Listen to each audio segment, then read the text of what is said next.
কি হবে যদি আপনার ইউটিউব চ্যানেল 1 বছরের মধ্যে 1000 সাবস্ক্রাইব ও 4000 ঘন্টা ওয়াচ টাইম করতে না পারেন? এই একই সমস্যা আমরা অনেকেই ফেস করি। যদি আপনি এরকম সমস্যার জন্য আমার এই ভিডিওটি প্লে করেন, তাহলে আপনি ভিডিওটি স্কিপ না করে ভিডিওটি সম্পূর্ণ দেখতে থাকুন, কারণ আমরা এই ভিডিওর মাধ্যমে এমন গুরুত্বপূর্ণ সমস্যা আলোচনা করব যেটি আপনার কায়ে আসবে। তো গাইস, চলুন বেশি বকবক না করে ভিডিওটি শুরু করা যাক। প্রথমেই আমরা যে প্রবলেমটি ফেস করি সেটি হল ইউটিউব কি আমাদের 1 বছরের মধ্যে 1000 সাবস্ক্রাইবার অ্যান্ড শর্ট ভিডিওর জন্য 10 মিলিয়ন ভিউজ আর বড় ভিডিওর জন্য 1000 সাবস্ক্রাইবার এবং 4000 ঘন্টা ওয়াচ টাইম এগুলি সম্পূর্ণ করতে হয়? আমরা অনেকেই ভাবি যে এটি হয়তো আমাদের সীমিত সময় বা 1 বছরের মধ্যেই করতে হয়, কিন্তু এটি সম্পূর্ণ ভুল, কারণ ইউটিউব এরকম তথ্য কখনোই দেয়নি যে তোমাকে 1 বছরের মধ্যেই এটিকে কমপ্লিট করতে হবে, না হলে তোমার চ্যানেলটি ডিমনিটাইজ হয়ে যাবে। এটা আমরা ভাবি, কিন্তু না, ইউটিউব এটি সরাসরি কখনোই বলেনি যে তোমাকে 1 বছরের মধ্যেই এটি প্রমাণ করতে হবে। এটি মূলত ইউটিউব পার্টনার প্রোগ্রামের একটি অংশ। তুমি যদি 1 বছরের মধ্যে এটি কমপ্লিট করতে পারো, তাহলে তোমার চ্যানেলটি মনিটাইজ হয়ে যাবে।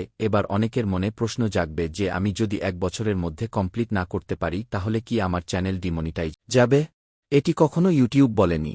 চিন্তার কোনো কারণ নেই। আপনার 1 বছরের জায়গায় 2 বছর, 3 বছর, 4 মধ্যেই আপনি যদি কমপ্লিট করতে পারেন, তখন আপনি মনিটাইজ পেয়ে যাবেন। আর যদি আপনি ইউটিউবে কাজ করা ছেড়ে দেন বা 6 মাস মতো কোনো ভিডিও আপলোড করছেন না, সেই ক্ষেত্রে আপনার সমস্যা হতে পারে, ইউটিউব আপনাকে মনিটাইজ দিতে নাও পারে। তো মূল বিষয় হল, এটি চিন্তার কোনো কারণ নেই। আপনারা মন খোলাসা করে কাজ করুন এবং সফলতা একদিন আসবে ইনশাল্লাহ। আর সকলেই সকলের পাশে থাকুন। আশা করছি আপনারা বুঝতে পেরেছেন যে কোনো অসুবিধা হয়নি। তাহলে আমার কমেন্টে জানাতে পারেন। পরবর্তীতে এই টপিকে আর একটা ভিডিও আপলোড দেয়া হবে। ভিডিওটি এ পর্যন্তই। আজকে ভিডিওটি যদি আপনার একটু কাজে লেগে থাকে, তাহলে আমার চ্যানেলটিকে সাবস্ক্রাইব করে আমাদের সাথে থাকুন, কারণ আমাদের এই চ্যানেলে আরও ইনফরমেশন নোটিস আপনি আপলোড দেওয়া হবে। ততক্ষণ আপনার সুস্থ থাকুন, ভালো থাকুন। Bye bye guys.